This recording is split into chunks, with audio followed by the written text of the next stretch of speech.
আসসালামু আলাইকুম, বিসমিল্লাহির রহমানির রহিম। আজকে আমি মাটির চুলার মধ্যে রান্না করব গরুর মাংস। তো আমার গরুর মাংস রান্নাটা কেমন হয় শেষ পর্যন্ত ভিডিও দেখে কমেন্ট করবেন। তো এখানে একটি পাত্রে আমি তেল আর রসুন বাটা আর পেঁয়াজ বাটা দিয়ে ভালো করে কষে নেব, আর দিয়ে দেব পরিমাণ মতো আদা, আর তারপর দিয়ে দেব গরম মশলা। তো সবগুলো একসাথে এখন ভালো করে কষিয়ে নেব। তো এটাকে ভালো করে কষাতে হবে। আমি কিন্তু মশলা ভালো করে কষিয়ে নিয়েছি, এখন দিয়ে দিলাম গরুর মাংস। আর এখানে আমি গরুর মাংসটা ভালো করে ধুয়ে রাখছিলাম, আগে পানি জড়িয়ে রাখছিলাম। তো এগুলো দিয়ে দিলাম, দিয়ে এখন ভালো করে কষিয়ে নিলাম। তারপর দিয়ে দিলাম পরিমাণ মতো লবণ।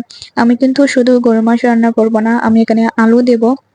তার জন্য একটু বেশি করেই লবণ দিলাম, আর দিলাম সব ধরনের গুঁড়া মশলা দিয়ে এখন ভালো করে মশলা সবগুলো দিয়ে এখন ভালো করে আমি এটাকে নাড়াচাড়া করব, যাতে আমার সব গুঁড়া মশলাগুলো ভালো করে মাংসের গায়ে লাগে আর সুন্দর করে ভালো করে এটা কষিয়ে যায়। তো আমি এইভাবেই এটা রান্না করব, ভালো করে কষিয়ে।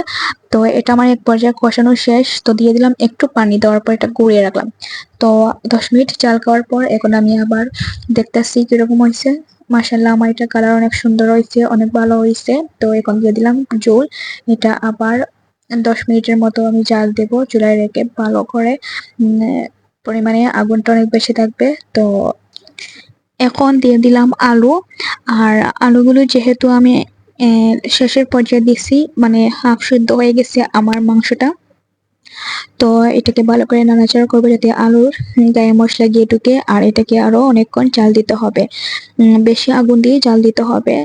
আর এখন দিয়ে দেব আমি আস্ত কয়েকটা রসুনের কোয়া, আর দিয়ে দেব গোলমরিচ, মানে গোল কাঁচামরিচ, এটা আমাদের গাছেরই। তো এগুলো দিয়ে দিলাম। দেওয়ার পর ঢাকনা দিয়ে ঢেকে রাখবো, আর আবারও জাল দেব 10 মিনিট।